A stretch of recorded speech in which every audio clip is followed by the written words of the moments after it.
It was a warm summer evening in late August 2021 when the voicemail arrived. 39-year-old Dana Miles had just finished putting her daughter to bed, her phone charging silently on the kitchen counter. The soft chime that followed didn't feel ominous. In fact, it barely registered in her mind.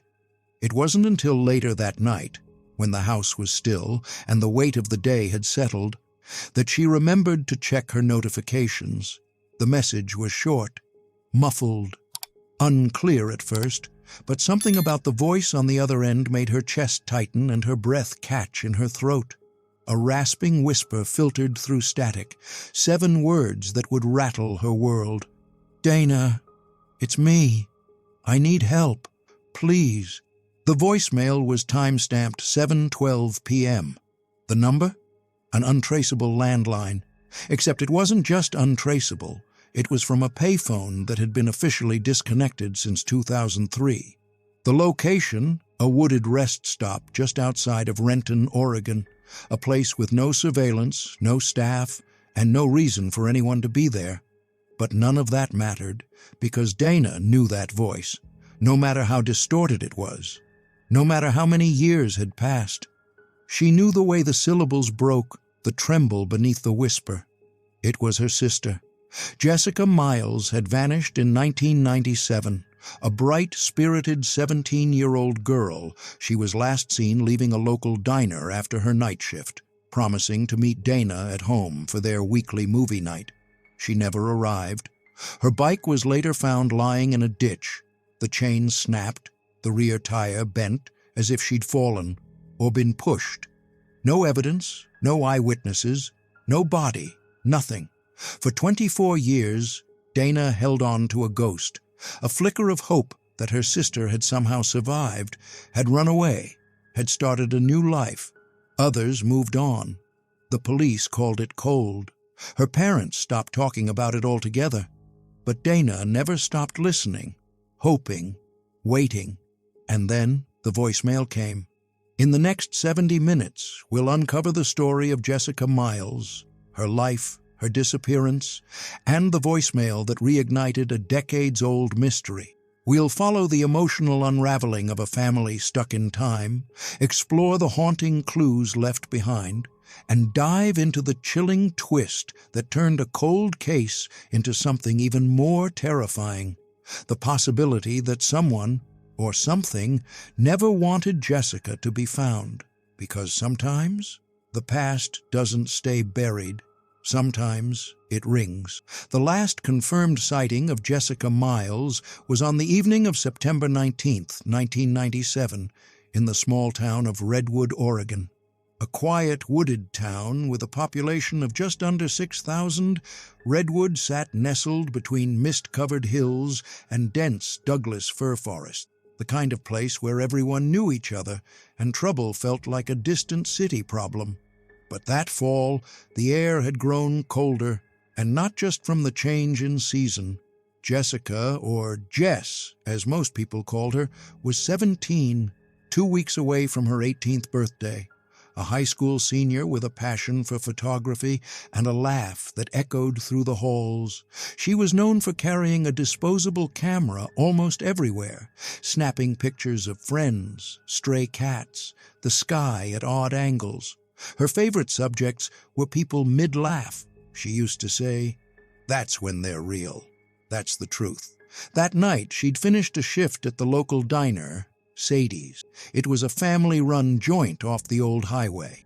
Her shift ended at 9 p.m., and according to her co-worker, Carol Hensley, Jess had seemed perfectly normal, joking about a teacher she didn't like and asking if anyone had seen the new issue of 17 magazine. Carol remembers her clearly. She wasn't scared, she wasn't sad. She was just Jess. She signed out, said goodbye, and got on her bike, a purple Schwinn with a silver reflector that Dana had helped her fix up just that summer. Jess always rode the same route home, take Maple Street, cut through the edge of Sherwood Park, and then on to Cedar Lane, where the Miles house sat under the shadow of a towering oak. She never made it. At 9:47 p.m., Dana texted her, "You coming?" No response. By 10:10, she was pacing by the front window. At 10:25, she called their mom, Lynn, who'd been working the night shift at the Redwood Clinic. At 10:40, she went out with a flashlight. By midnight, she and her father, Greg Miles, were scouring the park trail with searchlights, yelling Jessica's name into the trees. At 3:15 a.m., the police arrived. What they found, just off the gravel trail, chilled them. Jessica's bike, thrown to the side of a ditch. The chain was snapped. The back wheel mangled. One of her shoelaces was tangled in the pedal as if she'd been dragged or pulled mid-ride. Nearby, in the grass, lay her backpack. Inside, a copy of Sylvia Plath's The Bell Jar, 2 rolls of undeveloped film, and her wallet. Nothing was stolen. But Jessica was gone. Detective Harold Jennings led the case. A stern but thoughtful officer, Jennings had served on the force for 23 years. "We didn't have a body. That was the hardest part," he later said. "People disappear for all sorts of reasons. You don't want to believe it's foul play until it is." Dogs were brought in. Search teams combed through the woods for days. Volunteers, neighbors, school friends, everyone helped. Flyers with Jessica's photo, smiling in a denim jacket with a peace sign, were stapled to every tree trunk in a 5-mile radius. The local paper ran her face on the front page for a week straight. But there were no footprints, no signs of struggle, no scream ever reported. It was as if she had simply vanished. Dana was 17 then, just 10 months older than Jessica. They weren't just sisters, they were best friends. They had bunk beds until middle school and shared everything: clothes, music, secrets. In a recorded interview from 2005, Dana recalled, "We'd fight about stupid things, but that night, she promised me we'd watch Titanic again. She said she wanted to see if she'd still cry. And then she didn't come home." The next few weeks were a blur for the Miles family. Greg started drinking again. Lynn barely slept. Dana wore Jessica's jacket everywhere. Her grades dropped. At school, some kids whispered theories that Jessica had run away, joined a cult, fallen in with a guy from out of town.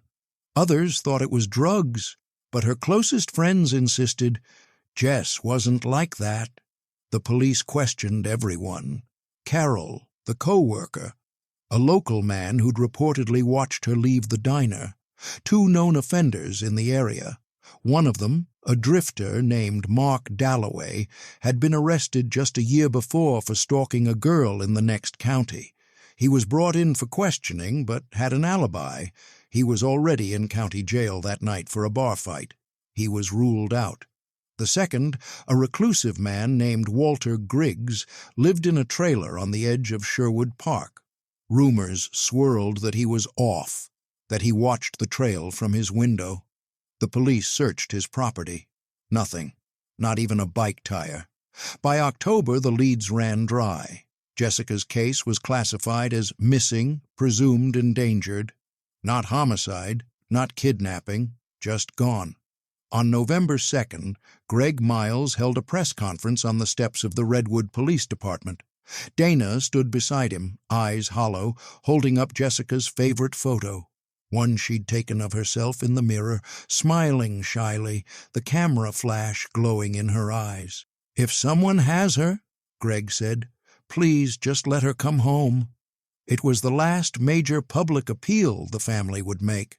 By 1999, the calls to the tip line had slowed to a trickle. Dana graduated high school, moved 2 towns over for college. Greg and Lynn eventually sold the house. Too many memories, too much silence. But Dana never gave up. Every year on September 19th, she visited the trail. She'd leave wildflowers by the ditch where the bike was found. She'd whisper into the trees. And then came 2021. By 2021, Dana Miles had long learned to live with absence. She had moved on, at least on the surface. She had a small home in Eugene, Oregon, worked as a freelance editor for a publishing house, and was raising her 8-year-old daughter, Eliza. But beneath the quiet rhythm of her days, the weight of Jessica's disappearance still lived, like a shadow in the corner of every room, like an echo in every moment of joy. Dana didn't talk much about Jessica anymore. Not because she had forgotten, but because words failed after a while. People grew tired of hearing about grief that never found closure. And so Dana kept it to herself, in journals, in photographs, in dreams. And then, on August 26th, 2021, something shifted. It was a Thursday, a normal day. Eliza had just returned from soccer practice, and Dana was preparing dinner, pasta and garlic bread, her daughter's favorite. Her phone buzzed once, a voicemail, no caller ID. At first, she ignored it. Probably spam, she thought. But later that night, once Eliza was asleep, Dana opened her phone. One new voicemail, 32 seconds long. She pressed play. There was static first, low, distorted, crackling, then a voice, faint, garbled, the kind of audio that sounded like it was crawling out of an old cassette tape. But it wasn't just noise. There were words, 7 of them, spoken with a breathless urgency. "Dana, it's me. I need help. Please." Dana froze. She played it again, and again, and again. Her hands began to shake. It wasn't possible. She told herself it was a prank, a cruel joke. Her number wasn't exactly private. It could have leaked. But the voice, the inflection, the way it whispered her name, she knew it, the way only a sibling could. The next morning, she went straight to the police. At first, the local authorities were skeptical. Dana was used to that. 24 years was a long time to wait for a sign, but they agreed to trace the number. What they found was even stranger. The call had come from a landline, a number listed to a payphone outside of Renton, Oregon.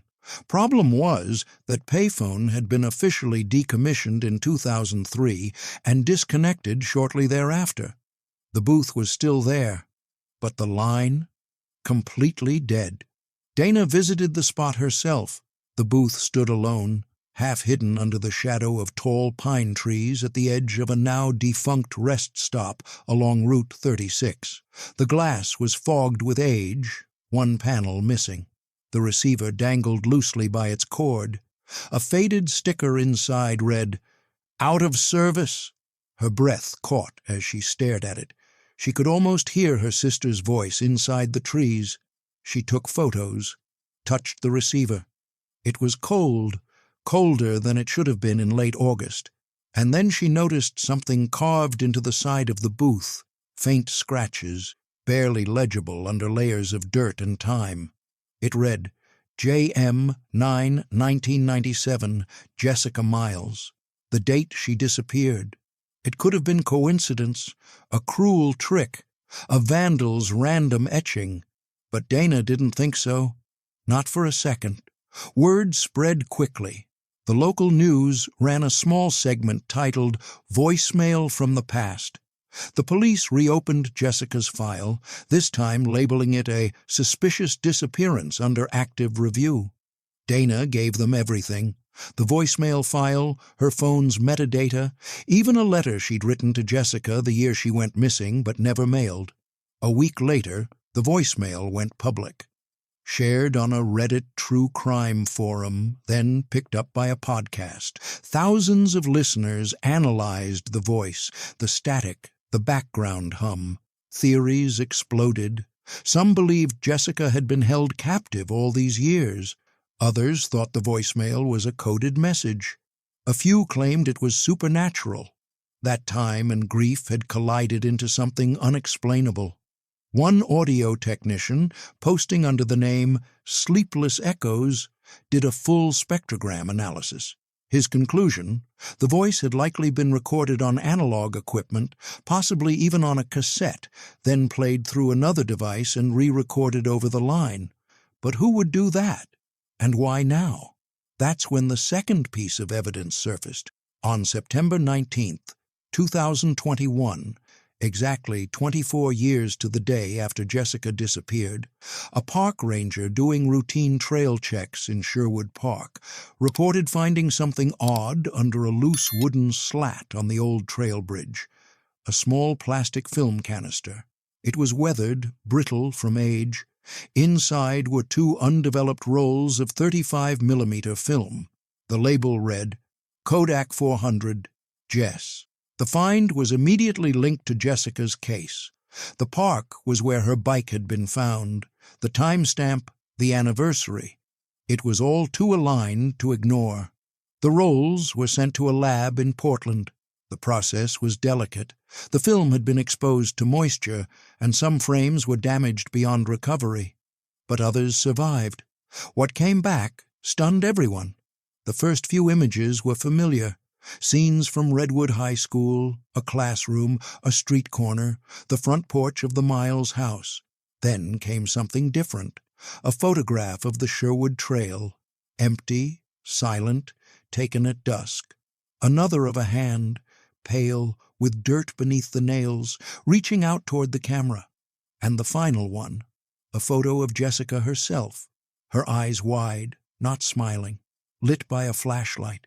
In the background, what looked like an abandoned structure. Metal beams, graffiti, vines creeping along the edges. Experts couldn't confirm the photo's date, but the degradation pattern suggested it hadn't been exposed to light in over 2 decades. Dana wept when she saw it. She hadn't seen her sister's face in 24 years, and yet there she was, alive, at least back then. Suddenly, everything changed. The voicemail wasn't just a mystery anymore. It was a call for help. And maybe, just maybe, a second chance to find Jessica. In the days and months following Jessica's disappearance in 1997, the Miles family experienced a slow unraveling, a grief with no shape, no body, no clear cause. And that ambiguity, in some ways, was the cruelest part. Because without answers, every day was a fresh question. Every moment was filled with what-ifs. Greg Miles stopped shaving. He lost 28 pounds in 3 months. A mechanic by trade, he began to miss work.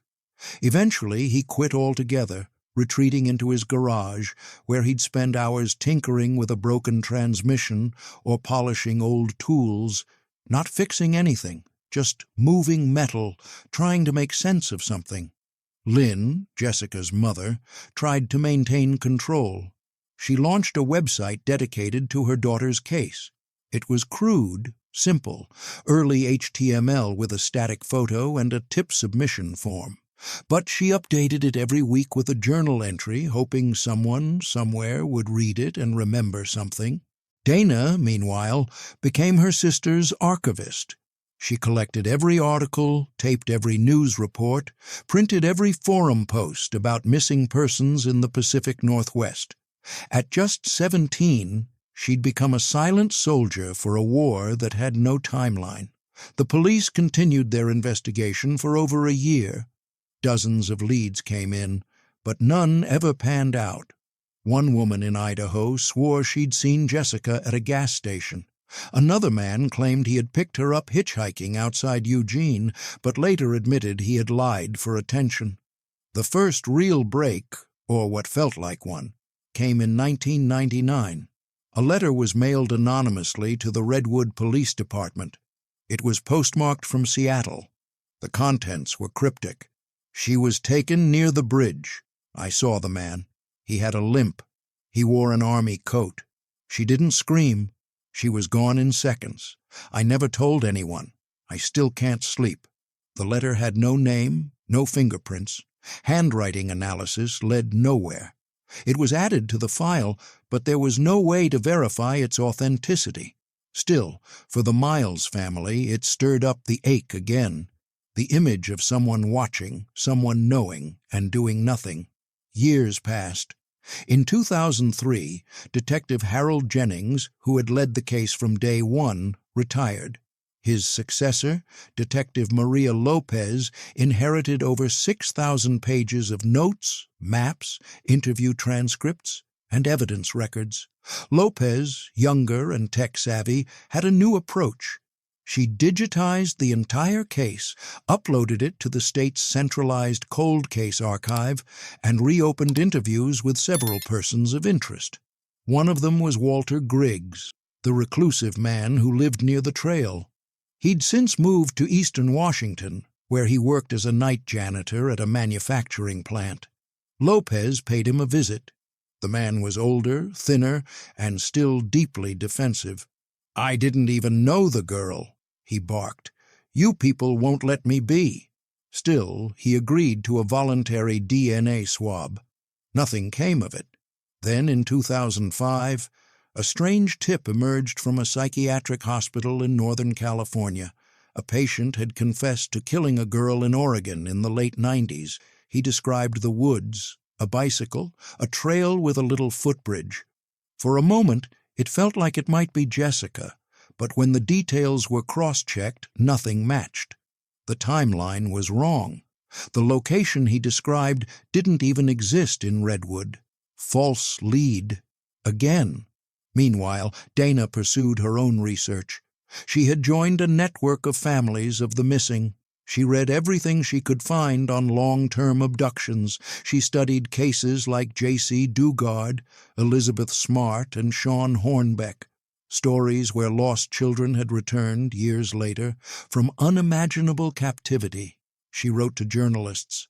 She emailed FBI agents. She even contacted psychics. She hated herself for doing it, but desperation had a way of blurring reason.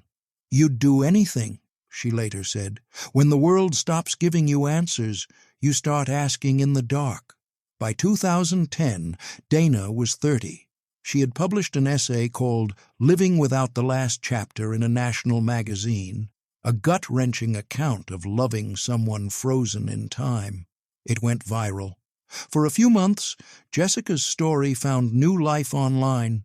Reddit sleuths began mapping timelines, examining old photos, even speculating on a man seen in the background of Jessica's high school yearbook. None of it went anywhere, and so the years went on. The Miles family, now fractured by time and grief, had stopped communicating regularly. Greg had a heart attack in 2013 and passed away 6 months later. He died believing he would never know what happened to his daughter. Lynn moved to Arizona to live with her sister. She stopped updating the website. And Dana kept going. She had Eliza by then, her little girl with bright eyes and a laugh that reminded her painfully of Jessica. Eliza would sometimes ask, "Do I have an aunt?" Dana would pause before answering, "You do. She's somewhere in the stars." But despite all the silence, Dana still checked the tip line every month, still reread old emails, still followed cold case blogs, even as the years blurred and the trail grew colder. Then, in 2019, almost 22 years after Jessica's disappearance, something curious happened. A retired private investigator named Ed Talbot contacted Dana. He had been reviewing unsolved cases for a podcast series. Jessica's file had stood out to him. He said the lack of physical evidence didn't add up. The bike, the bag, the missing struggle. "It felt too clean," he explained, "like someone knew how to erase a scene." Talbot believed Jessica hadn't been randomly taken. He believed someone in town had watched her, studied her routine, planned it. "Predators aren't always strangers in vans," he told Dana. "Sometimes they live next door." Dana wasn't sure whether to believe him, but something about the way he spoke, the certainty in his voice, made her wonder again if maybe someone had known and kept quiet. Talbot began re-interviewing people.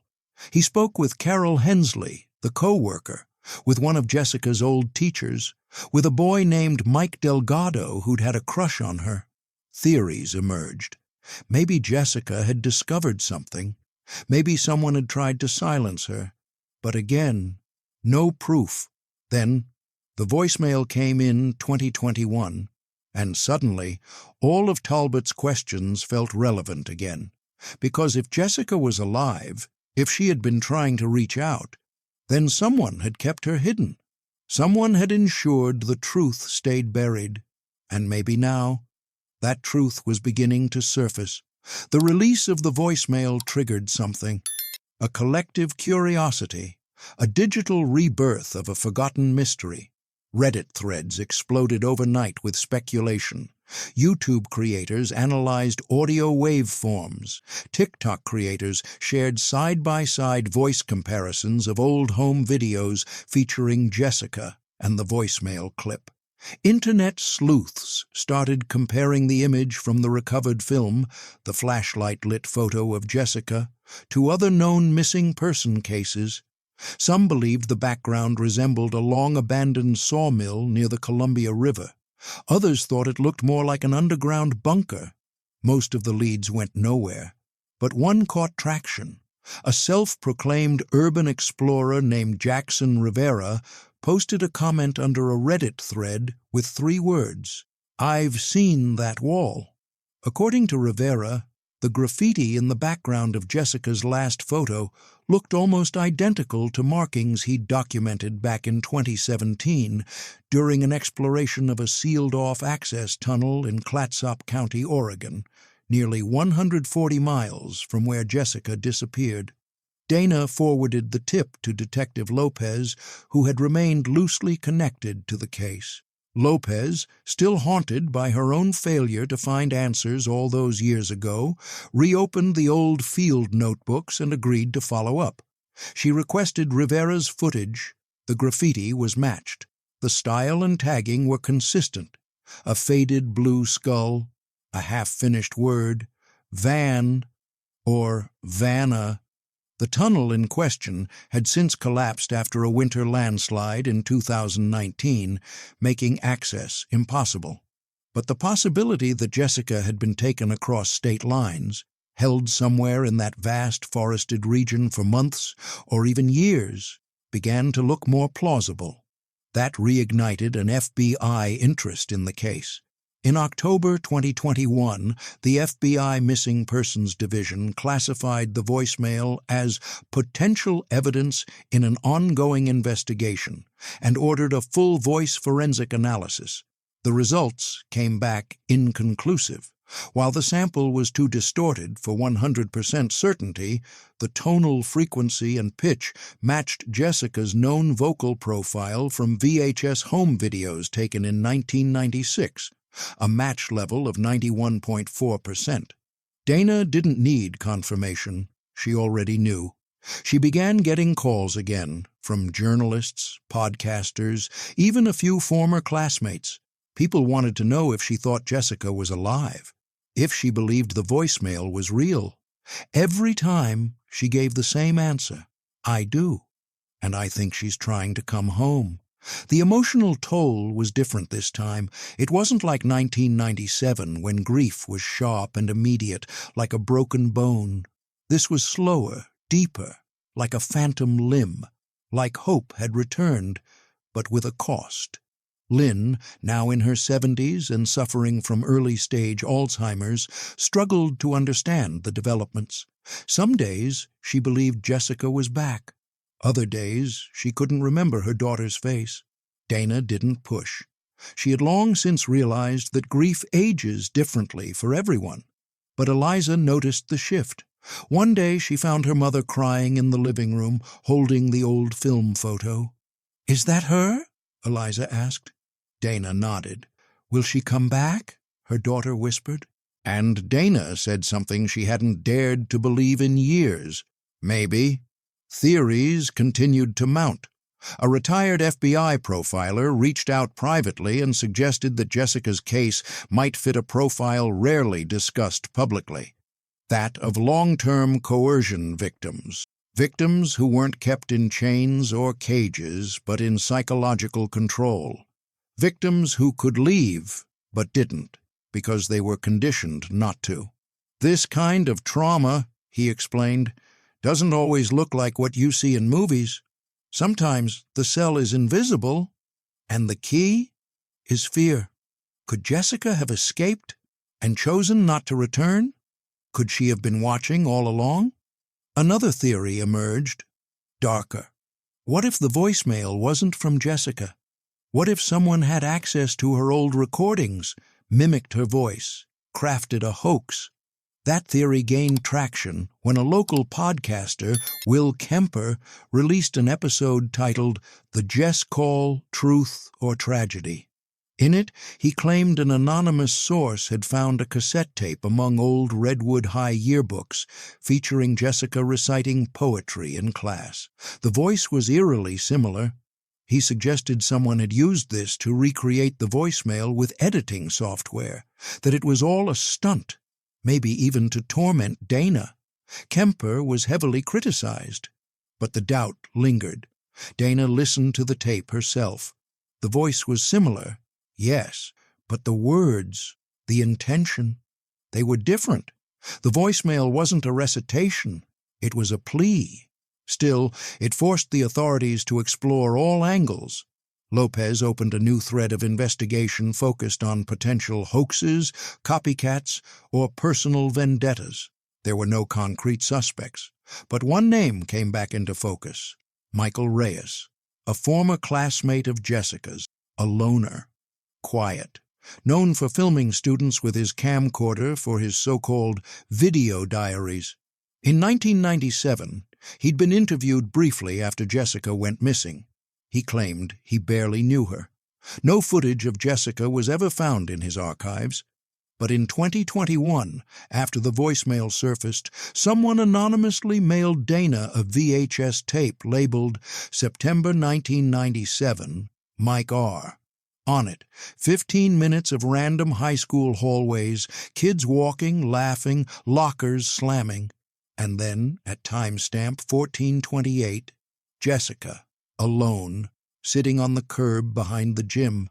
She's wearing her work uniform. The timestamp reads September 19th, 1997, the day she vanished. She looks up at the camera and waves. The footage ends. It's the last known image of Jessica Miles while she was still unquestionably free. The police re-interviewed Michael Reyes. He was living in a small apartment in Salem, worked as a night clerk at a convenience store. No criminal record, still socially withdrawn. When asked about the tape, he denied sending it, denied filming Jessica that day, claimed someone else must have taken his camera. They couldn't prove otherwise, and he wasn't arrested. But the timing, the resurfacing of footage, the voicemail, the trail to the payphone, it all felt like pressure was building, like something or someone wanted the truth to come out now. After 24 years, the voicemail had cracked the surface, but the real shift, the moment that made this story something more than just speculation, came in November 2021 when a former phone technician named Carl Winther contacted the Redwood Police Department. Carl had worked for Pacific Bell in the late 90s and early 2000s. When he saw a local news segment replaying the voicemail story, he recognized the payphone in question. "I used to service that exact booth," he told Detective Lopez. "That line shouldn't be able to make outbound calls. Not now. Not ever again." He offered to walk the team through how the booth was disconnected and removed from the call grid. "It was physically severed from the switching station," he explained. "There's no power, no signal. It's a tombstone. Someone would have had to manually restore it." So how had a voicemail come through from a dead line? The FBI got involved again, this time dispatching a forensic telecom specialist. They confirmed the timestamp on Dana's voicemail aligned with a 30-second signal burst from that location, a ghost signal. Not a traditional phone call. It was routed through what they described as a phantom loop, a technique used in the early days of phone hacking, the sort of thing you'd need deep technical knowledge to pull off. The conclusion? Someone reactivated the line, briefly, just long enough to send one message. That revelation changed everything. This wasn't a random plea for help. This was intentional, controlled, planned. It meant Jessica, or someone with access to her, had waited 24 years to send a signal. which begged the question, why now? That's when Dana made a startling connection. In early 2021, she had been invited to speak at a regional mental health conference about unresolved grief and long-term trauma. The event had been live-streamed. Dana had shared her story publicly, perhaps for the first time in over a decade, recounting her experience with Jessica's disappearance, her journey as a sister and mother, and her struggle with the silence. And the event had gone viral. Thousands of views, shares, and reposts across social media. What if Jessica had seen it? The idea shook Dana to her core. Was it possible that Jessica, if alive, if captive, had access to a device, had been monitoring from somewhere, had recognized her voice, her story, and decided it was time? The theory grew more plausible when another strange clue emerged. On December 4th, 2021, a volunteer cleanup crew working in Sherwood Park discovered a rusted lunchbox buried near the tree line, about 100 feet from the trail. Inside were several items: a faded photograph of Dana and Jessica at age 10, arm in arm on the school steps, a compact mirror etched with the initials JMA, ripped corner from a map of Oregon, a red X, marked in the woods near a location labeled Red Hollow, and most haunting of all, a torn slip of notebook paper with the words, "I can still see the sun through the slats." Detective Lopez immediately had the items processed. No prints, no DNA, but the photo, confirmed as real, likely from 1991, had never been made public. It wasn't in the police file, the website, or Dana's shared memories. It had come from a private roll, one that Jessica had kept. There was only one explanation. The box had belonged to her, and someone had just now placed it where it could be found. The reference to Red Hollow prompted immediate interest. The name was unfamiliar to most, but old forestry records revealed that it was once the nickname for a cluster of abandoned logging cabins built in the 1960s deep within a state-protected woodland reserve, technically off-limits to the public. The site had been decommissioned in 1978. Since then, the area had become a forgotten ghost in the maps, overgrown, inaccessible by vehicle, and largely erased from local memory. But the red X on the torn map pointed directly there. Within a week, a joint FBI local law enforcement team assembled a search crew. On December 12th, 2021, they entered the Red Hollow region on foot, using satellite imagery and LiDAR scans to navigate through dense forest. It took them over 4 hours, but they found it. 3 small cabins, crumbling but still standing, overrun with vines. One had partially collapsed. Another was almost entirely buried in moss. And the third? The third had something unusual. A door that had been reinforced from the outside, once sealed shut with a rusted padlock, long since broken. Inside, the air was thick with mildew and decay. A broken cot, a steel bucket, scratched initials on the walls, J.M., and carved into the wood above the doorframe, nearly invisible in the dim light. I dreamed of bridges and voices. The floorboards were uneven. When they pried them up, they found a small hidden space beneath, lined with newspaper, old clothing, a melted flashlight, and a composition notebook wrapped in plastic. It belonged to Jessica. The writing was faint, water-damaged, but legible in places. One entry read, "Day 17. He said no one is looking, but I know Dana will never stop. If I leave this, maybe she'll find me someday." Another entry was dated October 1997. He wears boots that squeak, leaves when it rains. The trees sound different at night. There are coyotes. And finally, a line near the end. I heard a voice once. It said my name. There was no sign of Jessica in the cabin. No remains, no blood, no recent activity. But she had been there. That much was now undeniable. The discovery of the notebook changed everything. The handwriting matched known samples from Jessica's school assignments. Experts confirmed the ink and paper were authentic to the 1990s. Most chilling of all, several entries included references to things that weren't known publicly, like Dana's chipped front tooth from a bicycle fall in 1995, or the Miles family's pet parakeet, Lucky, who died in spring of '96. These were intimate, personal details, things only Jessica, or someone incredibly close to her, would know. The news broke nationally. Headlines read, "Cabin in the Woods May Hold Clues to 1997 Disappearance." New journal surfaces in cold case as FBI reopens investigation. For Dana, the wave of public interest brought mixed emotions. On one hand, there was hope, real hope, that her sister had survived. On the other, it meant Jessica's story was now a spectacle. People dissected her trauma like a puzzle. True crime podcasts ran theories by the hour. Social media swarmed with armchair detectives, but through it all, Dana kept her focus. Find Jessica.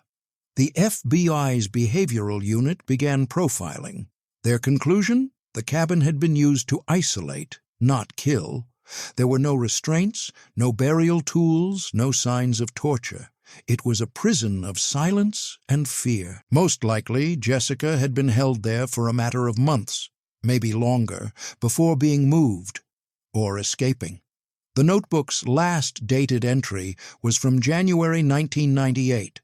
After that, just fragments, doodles, scratched-out words. The tone grew unstable, less coherent, like a mind unraveling.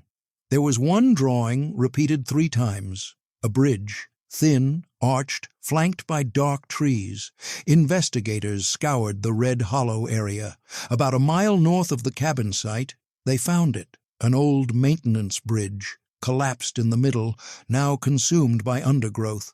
Near its base, etched faintly into the stone with a nail or sharp rock, "Help Dana find me." That was the tipping point. Agents reclassified the case from missing persons to abduction with possible long-term captivity. The discovery of the message, paired with the voicemail, confirmed that Jessica had either recently returned to the area or someone was leading them there. That theory solidified on January 7, 2022, when security footage from a rest stop about 30 miles from Red Hollow revealed something shocking. At 3:42 a.m., a lone figure approached the vending machine under dim, flickering lights. She wore a hooded coat, thin, frail. She kept her face down, but the timestamp was notable. Just 1 day after the Red Hollow site was made public. The woman inserted a bill, then leaned into the vending glass and stood still for nearly 30 seconds before walking away. Investigators enhanced the footage, frame by frame. In her hand, she held something, a yellow envelope. 15 minutes later, a janitor found that envelope on top of the paper towel dispenser in the women's restroom. Inside, a torn page from a notebook and a photo of a younger Dana and Jessica at a county fair. The note read, "The bridge broke, but I never stopped looking for you. You were always the light." That handwriting was tested, again matching Jessica. She was alive, or had been, recently. That discovery reignited national interest, but it also renewed pressure on local law enforcement. If Jessica was alive, why hadn't she come home? And where was she now? A new theory emerged, that Jessica had spent years living off the grid, under a new identity, possibly with the help, or coercion, of someone from her past. Someone who had first abducted her, and later manipulated her into staying hidden. Investigators began re-examining everyone from her teenage years, and one name continued to circle back: Michael Reyes, the classmate, the videographer, the boy who claimed not to know her well, yet had recorded the final known footage of Jessica on the day she vanished. When agents interviewed him again in early 2022, he was cooperative, soft-spoken, polite, He claimed no knowledge of the cabin, the voicemail, or the journal. But during the interview, something caught the agent's attention. A photo on his bookshelf. A class photo. Jessica had been scratched out. They subpoenaed his storage unit. Inside, behind boxes of camera equipment, they found a locked metal trunk. With a warrant, they pried it open. Inside, several VHS tapes labeled only with dates, a stack of old yearbooks, 2 worn notebooks, not Jessica's, but journals of Michael's thoughts. One entry stood out, dated December 1997. She didn't scream, just stared. I thought she'd fight, but she just looked through me. Another. I don't think she knows the time anymore. The calendar means nothing. She calls me by her sister's name sometimes. It was enough to arrest him on suspicion of unlawful captivity, obstruction, and tampering with evidence. Michael Reyes was taken into custody on February 2, 2022. He refused to speak. But the tapes were horrifying. Most were mundane. Walks through the woods, footage of rain on the cabin roof, a cat sleeping in the sun. But one, dated December 1997, showed Jessica, briefly, sitting by a window, staring into the trees, her face hollow, her expression vacant. She didn't speak, she didn't smile, she just stared. The final frame zoomed in. Too close, uncomfortably close. Cut to black. Michael Reyes's arrest stunned the small town of Redwood and sent ripples through the entire country. But it was only the beginning. While the evidence in his possession was enough to press charges, one thing still eluded investigators. Where was Jessica Miles? The FBI scoured Michael's records, financials, employment history, online activity. Nothing suggested recent contact with Jessica. He hadn't owned a vehicle since 2016. He didn't have a driver's license. His internet usage was minimal. No social media, no email, no online purchases. He lived like a ghost. But he wrote obsessively. Inside his notebooks were page after page of disjointed thoughts, unsettling dreams, and cryptic sketches. In one entry, he described a second place, a cabin near water. One they'll never find because the trees remember. Another read, "She left once, came back. I was the only thing she knew. Now she knows too much again." It became clear this wasn't just a case of abduction. It was a case of long-term psychological control. The FBI returned to Red Hollow, this time expanding the search area. For weeks, teams combed nearby forests, creeks, and trails using drones, scent dogs, and LiDAR technology. But there was no sign of Jessica, not a footprint, not a hair. Still, the signs that she had been alive, and perhaps still was, were everywhere. A woman fitting her description had been seen near a rural food pantry 60 miles from Red Hollow the month before the voicemail was received. She asked for canned peaches and peanut butter. She gave no name. The clerk only remembered her because she wore mismatched shoes. After Reyes's arrest, Dana was allowed access to the evidence room to view the tapes, journals, and items collected. She only made it through one viewing. The sight of her sister, hollow-eyed, locked in time, was too much. "I wanted to remember her laughing," Dana later said. "Not like that, not gone in the eyes." She held Jessica's old mirror in her hands. The initials scratched into the back, J.M., were faded, almost erased. She ran her fingers over them like Braille, trying to feel something, trying to make it real. The trial of Michael Reyes began in May 2022. He faced multiple charges: unlawful imprisonment, tampering with evidence, illegal surveillance, and obstruction of justice. Because Jessica hadn't been found, alive or deceased, the prosecution couldn't charge him with murder or abduction. But the tapes, the journals, the physical evidence, they were enough.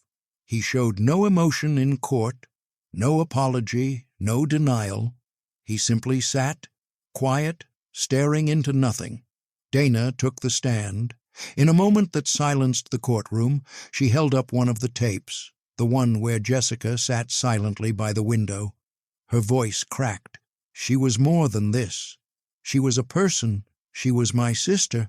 And this man stole her from us. The jury deliberated for 2 days. Guilty on all counts. Michael Reyes was sentenced to 25 years without parole, the maximum sentence under the charges available. But there was no victory in the courtroom, no celebration, because the central question remained unanswered. Where is Jessica Miles? In the months that followed, Dana continued her search. She worked with private investigators, combed wilderness maps, even visited remote shelters and off-the-grid communities. She left flyers. She spoke to locals. She begged for any sign. One night in July 2022, she received a letter, no return address. Inside was a single Polaroid photo, a woman standing in a sunbeam, face obscured, wearing a coat 2 sizes too large. Written on the back, "I found the light again." Handwriting analysis was inconclusive, but Dana knew. She framed it. That fall, Dana founded the Jessica Project, a non-profit dedicated to the long-term missing, especially those lost in the gaps of traditional investigation timelines. The organization helps families track cold leads, access psychological services, and create digital archives for missing persons. "The worst part of losing someone," Dana said in a press conference, "is when the world forgets they were ever here. My sister was here. She mattered." In a rare public comment, FBI agent Lopez confirmed the case remained open. "There are still avenues we're pursuing. Jessica's status is officially missing, presumed alive." Meanwhile, online communities continued to speculate. Some believed Jessica was still hiding, afraid, unsure, or unwilling to return to a world that had moved on. Others believed she was watching, silently from afar, testing the world's memory. But for Dana, the truth was quieter. She didn't need answers anymore. She just needed her sister to be free. The world didn't end when the trial was over. It didn't shift or scream or give her what she wanted most. Her sister walking through the door, alive and smiling. Instead, it simply moved on. And that, Dana would later say, was the hardest part. Every missing person story ends differently. Some are closed with grief, others with bones, a few with miracles. But most just hang, suspended in the long gray space between doubt and hope. Jessica Miles remained in that space. The last confirmed sign, the Polaroid, was never conclusively verified. Experts said it could be real. It might not be. The woman's face was angled away from the camera, hidden by a curtain of light. But it was the handwritten message that stopped Dana in her tracks. "I found the light again." Only Jessica had used that phrase. It came from a journal she'd once kept in middle school. She wrote it after visiting a botanical garden with Dana, marveling at how the glass ceiling caught the sun. Dana remembered it clearly. It was enough. She held on to that phrase the way some people hold on to prayers. In the months that followed, tips still came in, less frequent, but never absent. A woman in Montana claimed she saw someone who resembled Jessica shopping at a farmer's market. A hiker in Washington reported finding a charm bracelet on a remote trail that looked eerily similar to one Jessica had worn in high school. None of the sightings were ever confirmed, but Dana kept a map. She marked each tip with a pin. There was a pattern, a slow arc through the Pacific Northwest, always rural, always remote. Like Jessica was tracing the edges of her old life, but never quite crossing back in. Lynn Miles passed away in January 2023. Her mind had drifted too far to ever truly understand the events of the past year. But in her final weeks, Dana sat by her bedside every day, reading aloud the pages of Jessica's recovered notebook. She liked the story, Dana said. She thought it was a book I'd written. I let her believe that. After the funeral, Dana returned to Red Hollow one last time. She stood at the cabin's edge, where moss had begun to reclaim the rotted wood. The trees whispered, wind shifted, and for a moment she swore she heard her name. Not shouted, not spoken, just felt. She left a photograph, the two of them at the beach, laughing, sun in their eyes, tucked beneath a stone by the door. Then she walked away. In an interview with the Oregonian, Dana was asked if she believed Jessica was still out there.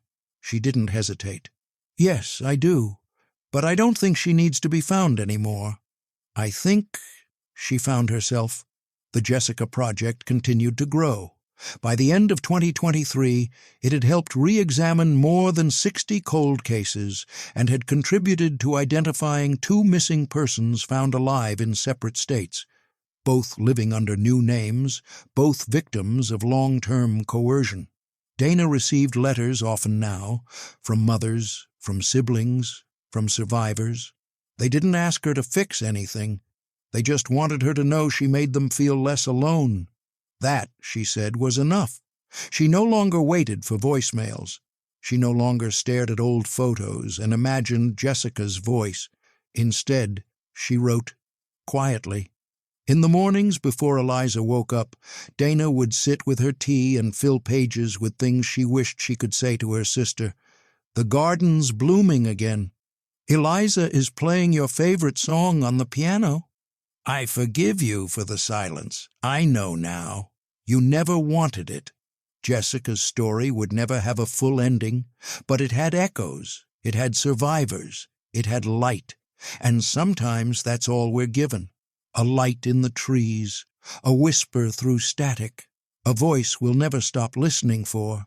There are some stories we tell because they have endings, and then there are stories like Jessica Miles, stories that leave us suspended in the quiet space between heartbreak and hope, between knowing and not knowing, between what we lost and what we still search for.